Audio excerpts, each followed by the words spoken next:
Good afternoon, everyone, and welcome, welcome, welcome. It is Tuesday. It is 4 p.m. ET, and we are so pleased that you have found us here on Crime Time on A Mighty Blaze. I'm your host, Hank Phillippi Ryan, the USA Today bestselling author of 15 going on 16 novels of suspense. My current book is One Wrong Word, which you see on the door behind me, because that's what we do. We put books on the door. And my upcoming book is called All This Could Be Yours. About a book tour gone scary, an author on a cross-country cat and mouse book tour where a bad guy wants to ruin her life and ruin her career and destroy the family she left back home, just like a regular book tour. And you can remember that comes out on September the 9th. The reason you can remember that is that it comes out on the same day as Dan Brown's new book. So that'll be fun. So every time you hear about Dan Brown's new book, you just think, my friend Hank has a book coming out exactly the same day. And it is called All This Could Be Yours. I love Dan Brown. He knows I love him. It's just that, like, can't you just find another pub day? But all good, all fine. We are not here to talk about me or Dan Brown. We are here to talk about the absolutely fabulous Tess Gerritsen, whose pub date is today with her second in the series of the Martini Club mystery starring Maggie Bird. This is The Summer Guests, which is absolutely fabulous. I loved it. My husband loved it. And it is chilling and so smart and so fast-paced and so twisty and so unique and absolutely marvelous. I had someone say to me, people come for the plot and stay for the characters. And that is exactly what happens in The Summer Guests. And we will talk about that. Welcome, welcome, welcome, Tess, and happy pub day. Thank you. It's always like a high stress day, and I am on book tour. So let's hope I don't have any nightmares like your new book has. I know there's no cat and mouse about your book tour. Is it, you've written so many books and had so much success. Is pub day still stressful, or is it still wonderful, I guess is a better question? It's a little of both. It's less stressful than it used to be because I feel like, my future isn't writing on the book selling really well. It's just like, I love these characters and I hope people love them too. So I think as I get older, the focus for me is less on business and more on who are these characters and don't you love them the way I do? So it's, in a way, it's a lot more relaxed, because I've seen the worst that can happen in a book release, and I'm just kind of gliding. Yes, and it's a fun glide because I think I did notice today that your book is #1 in spy thrillers on Amazon, so you kind of can't do better than that. So you should just sort of float through the rest of the day. Well, we're so pleased that you joined us from Tucson. You were at the Tucson Festival of the Book. How was that? It was wonderful. It was a huge, huge book fair. And I think it's my second time I've been there. And I got to be on stage with Sandra Brown, so I'm very happy. But we got asked a lot of questions, and there were so many great authors there, including people we see on television all the time. I mean, a lot of journalists. So it was a really well-balanced, very, very broad spectrum of authors. There's always something for everyone at the Tucson Festival of the Book, and they're so organized and they make it so easy for the authors. Sandra Brown is such an icon too. It must have been so much fun, the two of you. Yeah, well, we didn't know she would make it because of bad weather in Texas. Oh. And so, right up to like 5 minutes before the whole event was going to start, we're going, is she going to make it? Is she going to make it? And she just kind of marches in at the very end, straight from the airport, and makes it onto stage. Very dramatic entrance. Sandra Brown is a force of nature. There is no question about that. So that's great. What a wonderful experience. Quickly, let me tell you, if you are new to A Mighty Blaze, welcome, welcome, welcome. You have picked a marvelous day to be here. We are talking to the iconic Tess Gerritsen with her brand new The Summer Guests. You should know that A Mighty Blaze was started 5 years ago now, at the beginning of the pandemic, by the powerhouse duo of Jenna Blum and Caroline Levitt, to keep us all reading and to keep us all talking about books, and to keep us all discovering new books and new authors and getting to talk to our favorite authors like the fabulous Tess Gerritsen. And we are still going strong. You should know, speaking of going strong, that we are giving away a copy of this book, not this one. It's not this one. I'm keeping this. But Tess is giving away a copy of another copy of the book to one lucky commenter. So leave a question or a comment or just general adulation in the chat, in the comments, and we will spin the wheel of fun as also always at the end to award that prize. Do not forget to do that. And I'm going to talk for 15 more seconds. Jay Collins says, good afternoon, Tess and Hank. Big fan of you both. That's so nice. We're a big fan of you too, Jay Collins. Let me take 10 more seconds to read Tess's bio, just in case you don't know who she is, but I know you do. I know you do.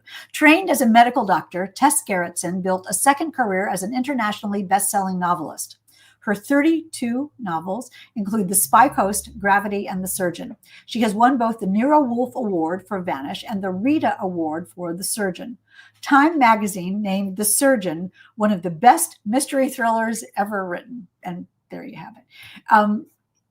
Her series of novels featuring homicide detective Jane Rizzoli and medical examiner Maura Isles inspired the hit TNT television series Rizzoli and Isles. How many of you have seen Rizzoli and Isles? Just put that in the chat. Everybody has seen that.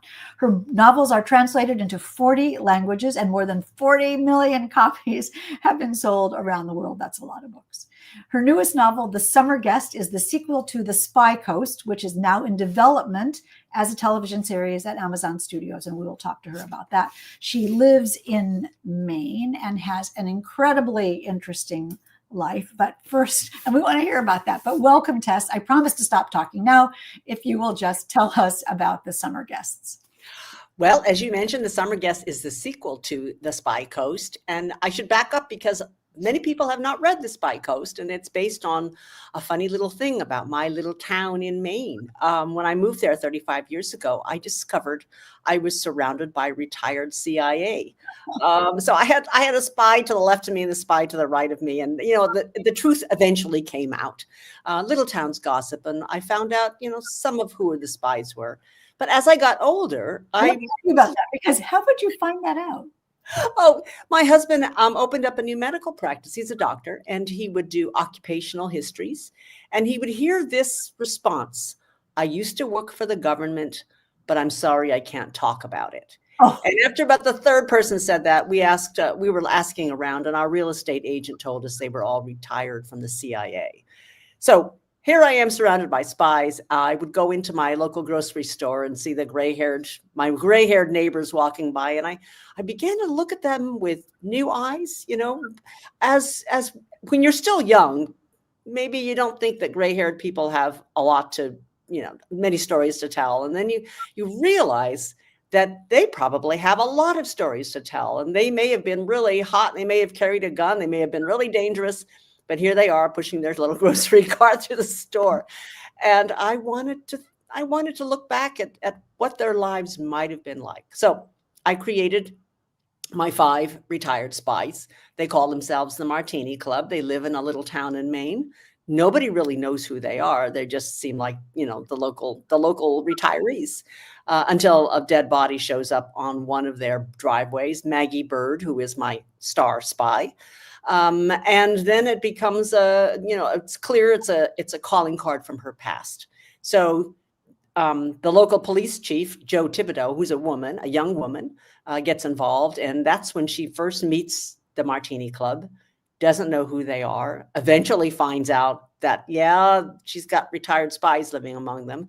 And they form an uneasy alliance. So that's where we left The Spy Coast after they had found out who killed that woman. Now we're into the second book. We are now in the summertime, and the summer guests have arrived. This is the annual influx of summer people that come to a little vacation town in Maine. And among them is a 14-year-old girl who goes missing. Her very rich family has no idea where she is. And they drag the pond thinking she might have drowned. And instead, they find the bones of a long dead young woman who's clearly murdered. She probably died 50, 60, 70 years before. So now we have 2 mysteries: the missing girl and the dead woman. And our 5 Martini Club members are thick in the middle of the investigation, because the one suspect in the little girl's disappearance is Maggie's next door neighbor. And she's determined to prove that he's innocent. So I bring in a little bit of CIA history. Yes, the CIA was operating a very small branch of a project in Mid-Coast, Maine, and I can tell you which house it was happening in. Um, and it's still there. And that comes into the story as well. So it's Martini Club investigating both a disappearance and a murder. There's a little bit of CIA history. And once again, they have to team up with Joe Thibodeau, the local cop, to find out what the answer is. I mean, say no more, you all. Can you just, this is an absolutely irresistible book. And you definitely do not have to have read The Spy Coast to read this. They are absolutely standalones. Would you agree, Tess? I would agree. I think it helps, though, to have read the first one, just so you get some background history on Maggie Bird and her very tragic past. Well, let's talk about that a little bit. I love The Spy Coast, and I love this book as well. As I said earlier, they're really smart, and they're page turners, and they're so carefully written. The plots are so tight and so twisty and so surprising. And, you know, I can't resist trying to figure out what happened in a novel. And I did not know. I could not figure it out. But let's start with the characters again. You know, I love how you talk about the gray-haired people pushing their grocery carts and wondering, you know, who they are, not who they were, because they are still that person. We just don't see them that way. Talk about the members of the Martini Club and how you came up with them. Well, these are 5 people. The reason I wrote this series is that I can't leave them. And so every time I finish a manuscript, I want to go back to their cocktail party. So they are, number one, Maggie Bird, who's in her 60s. She is now a chicken farmer. She has a farm, and yeah, she raises chickens and kills foxes every so often when she has to protect her flock. And she has a farmhouse which is fully wired with surveillance cameras. And that's one of the things that first puzzles my local cop, is why does this granny need so many surveillance cameras? So Maggie's story is covered in the very first book, where we see her past and we find out why she left the agency. It's because of tragic circumstances. Then there's a married couple. I love these people. Ingrid Slocum and her husband, Lloyd. Now, Ingrid was also a knock, and she was an undercover spy abroad. And she is, I think, of as the Hermione of the group. She's the smart one. She's the one who can help them figure out how to get out of a locked room before anybody else does. And she's married to a delightful man named Lloyd, who was not an undercover agent. He was an analyst, as some people would say, he was just an analyst at Langley. And what's lovable about them is that they're very domestic. Her husband is a great chef. And so a lot of the food scenes that I have in these books, Lloyd is bringing out something special from his kitchen. And then I have Ben Diamond, I describe him as being kind of like the thug of the group. He's the guy in the leather jacket and the shaved head. And he's in his 70s. He's a widower, but he's kind of like the muscle of the group. And then finally, there's dear Declan, who is the son of a diplomat, who still has that continental way about him, and who, unknown to Maggie, has been holding a flame for her for decades, and only has recently come out and admitted that he's always loved her. But of course, she was married, so he couldn't do anything about it. So that's my 5. I love them.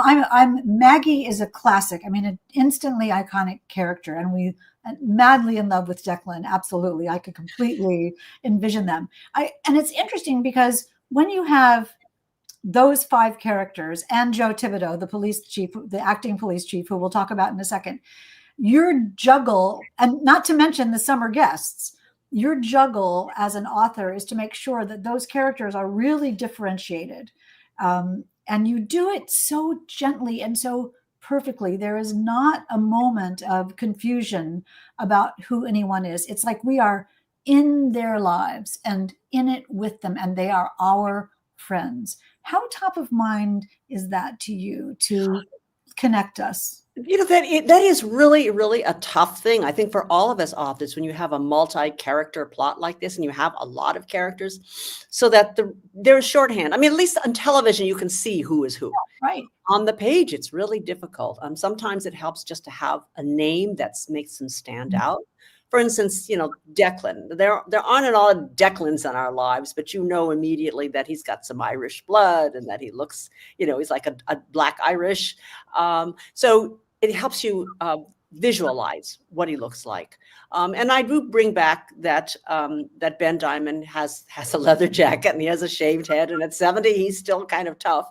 So that gives you a good idea. And it's also in their behaviors. There's a scene in The Summer Guest where a suspect tries to run away, and it's of course Ben who grabs him and brings him back and drops him in front of Joe Thibodeau and says, "I think you want him back." So just by their behavior, you differentiate them. But it is a tough trick, and not every author can pull it off. Yeah, because you don't want your reader to be going back and saying, "Who's that guy?" or "Which one?" Right. Is this? You want the story to move so endlessly forward, which indeed it does. And then you add to the author a degree of difficulty by bringing in the summer people. This whole family of new people who come every summer and set up so perfectly the push-pull of the summer people and the town people, including the acting police chief, Joe Thibodeau. Talk about how realistic it is, this onslaught of the rich summer people. Well, living in mid-coast Maine, it's something we deal with every summer. I mean, Martha Stewart lives in mid-coast Maine. So she kind of, epitomizes that there is an influx of money. And these are people who have summer homes that are empty all winter. They can afford to have these mansions. They call them cottages, but some of them are like giant mansions especially on the islands. And there's both conflict, but also we wouldn't be able to survive. Maine would not be able to survive without these summer people. There's a whole industry, a cottage industry of locals who keep the houses in repair, who deliver their food, who really cater to their needs. So that conflict is there, but also there's affection. I mean, there are people who have been taking care of one family for decades. So it is something. It is a push-pull, and it probably is true for every resort area in the country. And those conflicts can simmer for years, and people remember what happened in the past. And it's interesting too that the summer people with their flashy homes and their flashy cars and their flashy behavior are up against your Martini Club people who are older and are sort of trying, who are to other people invisible. So talk a little bit about the sort of invisibility of the Martini Club versus the showiness of the summer people and how you use that in this book. Well, as you can imagine, they don't want to be too visible because they have lives that they're trying to, disguise. And these are the people I actually know of as spies in town. They are not flashy. I can't think of a single person who was later identified to me as a spy who was flashy at all. In fact, they will blend right in. And there's also, I think there is a tradition of old money, really old money, like IBM money. And they do try to blend in. And you can't, they're the ones who drive the junker cars. They go around in their old farm pickups and they wear blue jeans, and you wouldn't know that they're worth, like hundreds of millions of dollars. So there's two kinds of rich people. There's those who are flashy and those who really try to slide in under the radar. It's so interesting too. I love how you talk about how Maggie Bird and her pals understand that people underestimate them. Yes. And the sort of tragedy of that lost knowledge, that people think they don't know anything and that they're not valuable anymore. And this book is so heartfelt about that, and also heartfelt about mortality. I really felt this pull of Maggie and Declan and other people in the book thinking, your time is limited on Earth. So what are you going to do? Can you talk a little bit about why that sort of maturity and invisibility and understanding of the human condition, if I can be hoity-toity about it, is important in the book? I mean, it really is touching. Well, I think they feel, as most older people feel, that time is running out. And there's a scene early in the book where they're all sitting watching birds. They're all doing bird watching and having martinis. And they're all very aware that this is a good day. And I think that all of us should be much more appreciative of just a normal day, because when things go wrong, all of a sudden you miss those normal days, the day when you're still healthy, the day before you had your accident, the day before you had your heart attack. And that awareness is just so much more to the forefront of their minds now that they can feel that the years are going away. And I know that there's a scene where they have to go to a retirement home to interview somebody, and they both consider what it's going to be like to end up in a home like this. Will they serve martinis? Can we preserve some aspect of our real personalities if we walk into this institution and surrender ourselves to the future in this building? They're not ready for that yet, but it's something that does cross their mind, and I'm sure it crosses the mind of most of us who are up in age. It makes them be, yes, I so agree with you. And it also makes them feel so wise and so real. And it makes their emotions be so much closer to the surface of, if not now, for whatever it is, when are we going to do that? Right. They also have a real sense of justice and equilibrium in the world, that they want to help bring back equilibrium in the world and justice. Can you talk a little bit about that, how that doesn't go away? Well, I think for the most part, people do join the CIA out of a sense of patriotism, out of a sense of trying to keep the world order in balance. And once you leave the agency, it must be really hard to see things start to spiral out of control and not be able to be in there and affecting world events. So I don't think it's something you leave behind.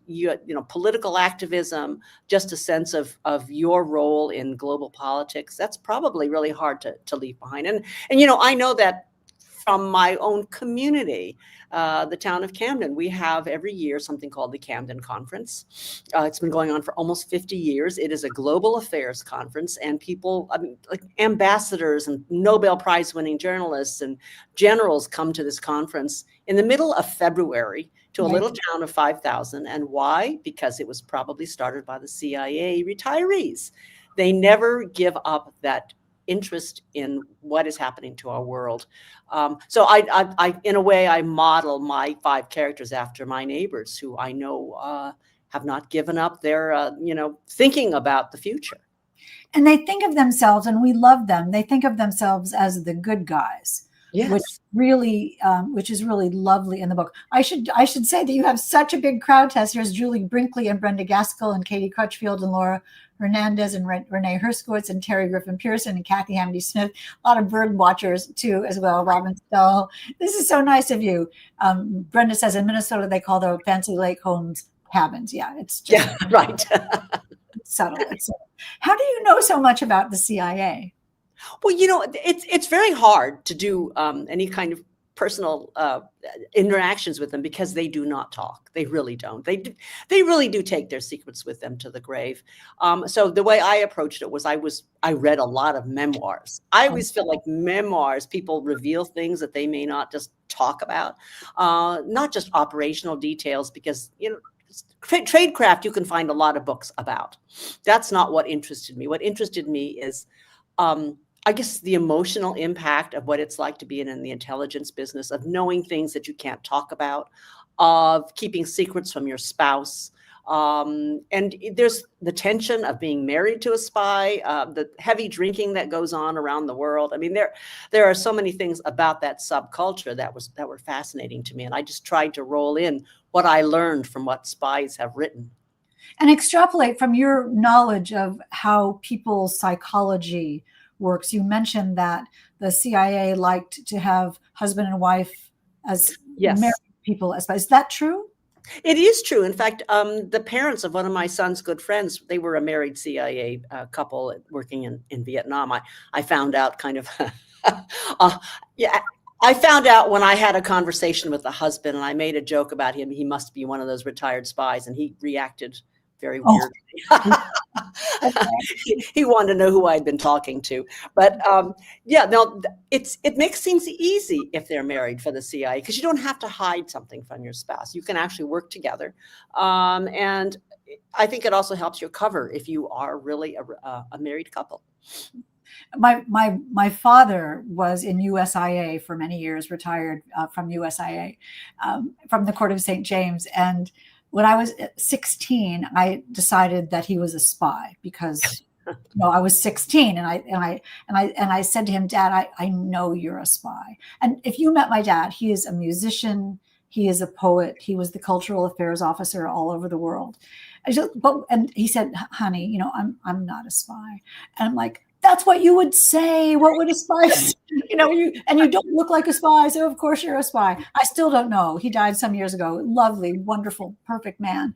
And I still think he might have been a spy. And I have talked to the adult children of spies here and in Maine, and they will tell me that they only kind of like found out later in life that their dad or their parents worked for the CIA, and of course they never talked about it. And it is. I know there was a journalist in town who tried to interview one of the people we knew was a spy. She was our librarian, and he approached her daughter instead, and the daughter said, "To be honest, my parents never talked about it." So that's a librarian spy. She was CIA. A good idea. I'm tucking that away. You were talking about secrets earlier, and I think one of the things that's so marvelous, one of the many things that's so marvelous about the summer guests, is that everybody has a secret. Everybody in this book has a secret, and it's so surprising from time to time. It is so surprising when the secrets are revealed. How many? When you're writing the book, do you know what each person's secret is as you're writing, or is it revealed to you along the way? Well, Hank, I think you and I do the same thing, which is I have no idea.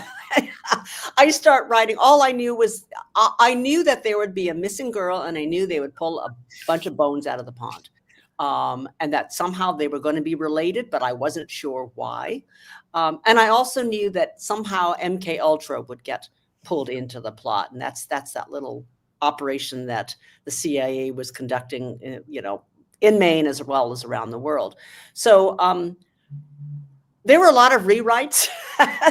There were a lot of revisions. And I just knew this wealthy family was going to be complicated, that there was going to be a new member of the family. She's just married in. She came to the family with a daughter already because she's a widow.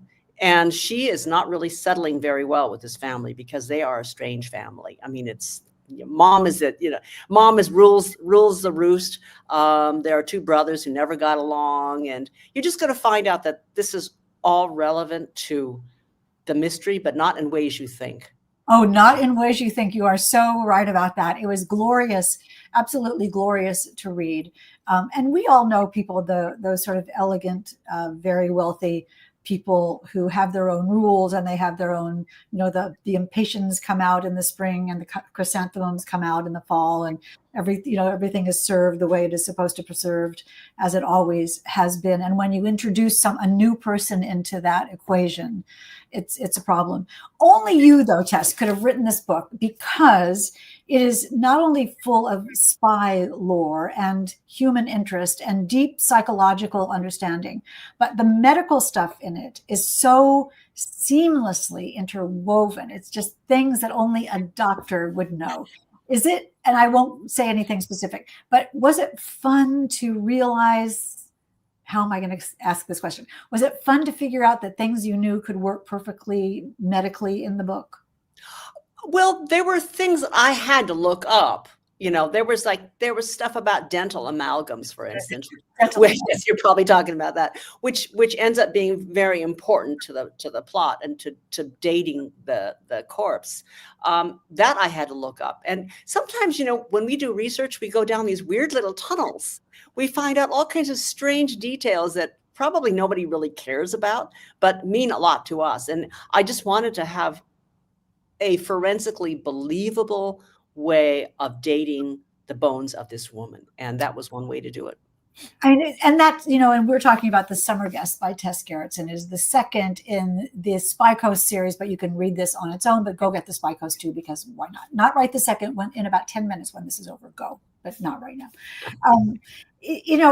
I do think, though, that as I said, the medical stuff is fabulous. It's very realistic. It's very easy to read. It's absolutely unputdownable. How much, and I know you're working at the plot as you go, and I know there's a lot of revisions, but how much top of mind is it to you to keep that page turning suspense going? That something is always changing, something is always surprising. Well, I think my rule of thumb is always leave the reader off kilter. Something is not right. Yeah. And it's hard to explain what it is that causes this feeling of micro tension, just trying to sustain that tension. And all I can think of is something is not right. And you don't know what it is. You don't know why this person said that or why that person did that. And it's a little bit like real life. I mean, yeah, we can live our happy lives and have breakfast, lunch, and dinner and nothing goes wrong. But something throws you off kilter, a remark your husband makes in the morning, for instance, and that will bother you all day. And that's a little bit like writing a suspense novel. Something happens and it will bother you all chapter. So I'm not really aware of how I do it. I think maybe internally I'm a bit of a drama queen, even though I'm not really in real life, but I'm always coming up with drama somewhere. Well, it's storytelling, though, I'm thinking as you're talking. It's just telling a good story and keeping people essentially entertained, which is what you do, because there's a really fine line between that kind of suspense that you're talking about and confusion. And you want the reader to think, ooh, something is wrong. I wonder what it is, but not what is going on. And you're like, right. And the other thing I think that a lot of beginning authors get wrong is they think that action is interesting. But I think action is really kind of boring on the page. I mean, how exciting can you make a car chase on the page? To me, it's not that interesting because you're not off kilter. You just know there's like a lot of stuff going on. And just the same way gunplay and other stuff is not that interesting to me. But what I love is that sense of something is about to happen. It happens before the action that is full of tension. Something is about to happen. That is something absolutely to remember. I'm envisioning in your book, there is a wonderful scene where some people are following another person, and one of the drivers of the people that we love is a very crazy driver.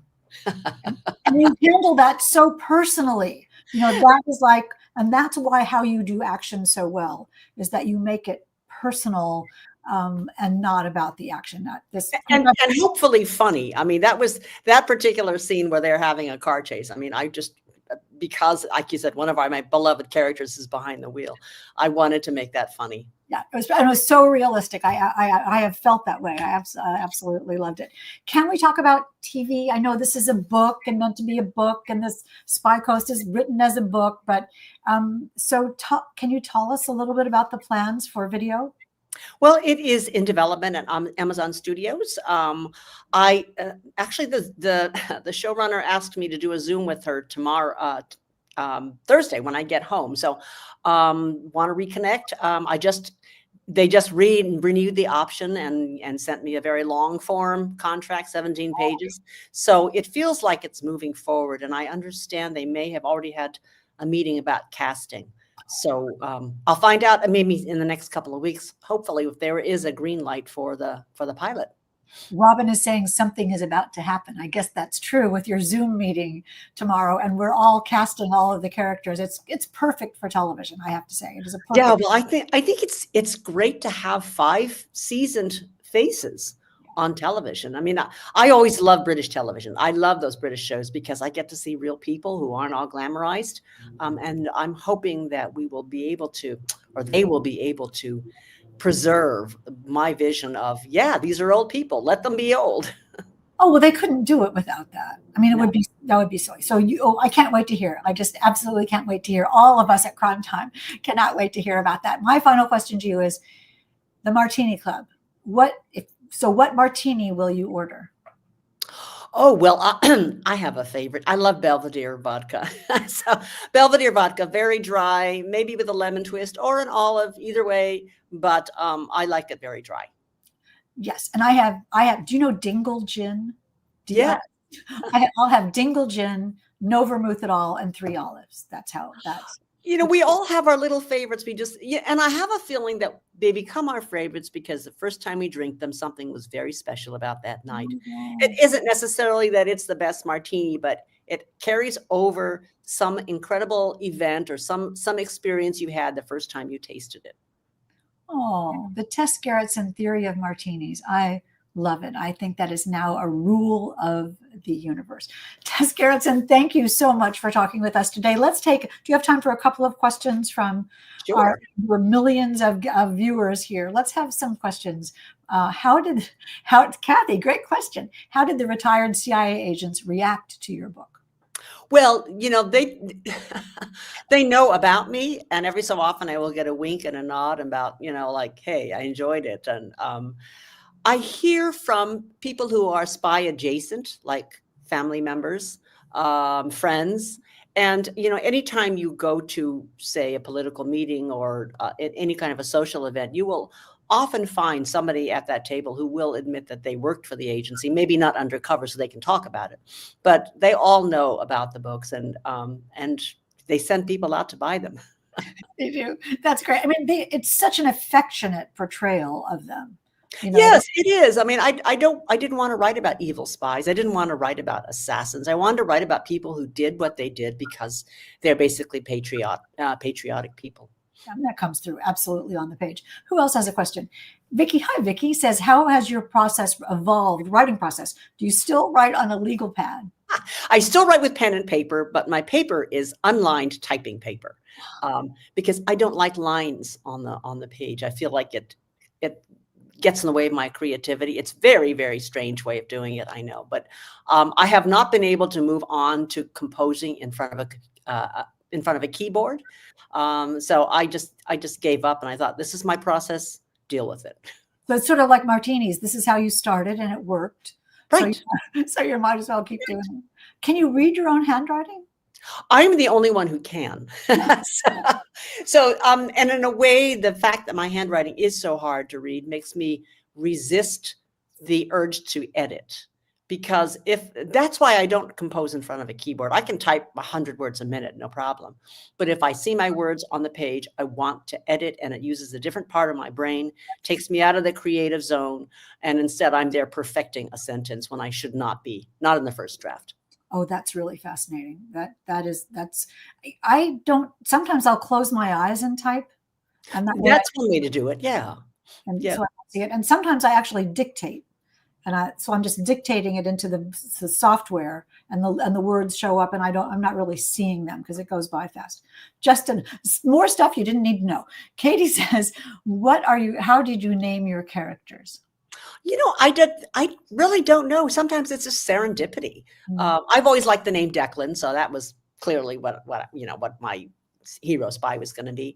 And I've always loved the name Maggie, so that's why she became the heroine. But everything else is, I'll open up the phone book and I'll look at names there, and I'll look up obituaries, or I'll think about somebody I just met who I liked very much. And so it's serendipity. I've gotten names from book signings. People say, can you sign it to Fiona? And I'm like, yes, I can. And can I just take that name? Right. Or sometimes, and you probably do the same thing, we auction off the right to name a character and for charity. And that's where the name Maura Isles came from. She was an auctioned off name, and she ended up in 13 books. So that was a good buy. That's so interesting, isn't it? How sometimes when you get the right name, it just works. And when it's not quite the right name, you can sort of tell it doesn't Right. I use sometimes the state treasurer's missing money list that comes out from time to time. It's full of a million names, and you go first name. It's great.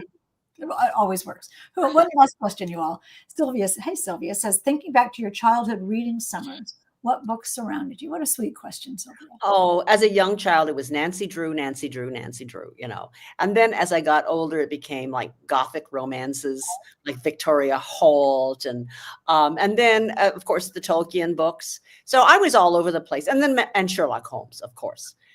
So the kind of books that probably we all grew up on and still love to this day. Yeah, I agree. And did you ever read the Edward Eager mysteries, like Knight's Castle and Time Garden? No, I never did. Go look at them now. They're really smart, great, sort of Narnia-esque, only in the United States and not fae, just straight magic of regular kids, like Maine kids who go out and pick blueberries and stuff happens. You will love them. The Edward Eager mysteries. One more question. Let's do one more because you all are so fabulous today. What is your favorite, Julie? What is your favorite thing to do when you are not writing? I'm a little bit like Lloyd. I love to cook and I love to eat and I love to travel, just fun girly things, I suppose. And gardening. When summertime comes, you can find me out there. I love pulling weeds. Isn't that crazy? But it is so therapeutic. Can you come over? That's great. I will picture that. I will picture that with you coming up with your next book as you're pulling weeds. Tess and I love the same books, says Mindy. Yeah, I bet a lot of us here at Crime Time embrace those books. You all are marvelous. Tess, you are absolutely fantastic. Thank you for sharing the summer guest with us today, all the way from Tucson. Let me keep you here for one more second to remind you all that next week at 3 p.m. ET, we will talk to Andrew Luddington, whose new book, The Splinter Effect, comes out next Tuesday. No, it came out today. It's out today, but we're going to talk to him to next Tuesday. It's about time travel, which we absolutely love, about a character named Rabbit who goes back to 6th century Constantinople. I mean, it's a science fiction time travel. It's amazingly good. So we'll talk to him at 3. And then at 4, Matthew Sullivan's Midnight in Soap Lake. I'm starting this today. And on the back, it says, "Welcome to Soap Lake, a town to rival Twin Peaks and Stephen King's Castle Rock." So, I mean, that really sounds good. That sounds good. So those are next week, 3 p.m., 4 p.m. Do not miss Crime Time. We are so pleased that you came today to hear about the summer guests by Tess Gerritsen. And one of you lucky, lucky people will get to win a copy of this book. So we'll spin the wheel of fun and see who gets it. Look at that. So many people. All right, fantastic. And the winner is Susie Baldwin. That's fantastic. Susie is a big fan, Tess. I know she absolutely adores you. And she lives in Seattle, and she is a big fan of reading and novels and authors. And she is just a stalwart of Crime Time. So it is marvelous, Susie, that you win Tess's book. The rest of you, you know what to do. Run, run, run. Click, click, click. Get a copy of The Summer Guests and The Spy Coast. You will absolutely love them. Tess, thank you again for being here. And thank you to you and all the fabulous questions and everybody who's been listening. Safe travels home, and have a great meeting on Thursday. And we cannot wait to hear all about it. As for the rest of you, thank you so much for being here today. Please be safe. And remember, it is always safe inside a book. And we will see you next week.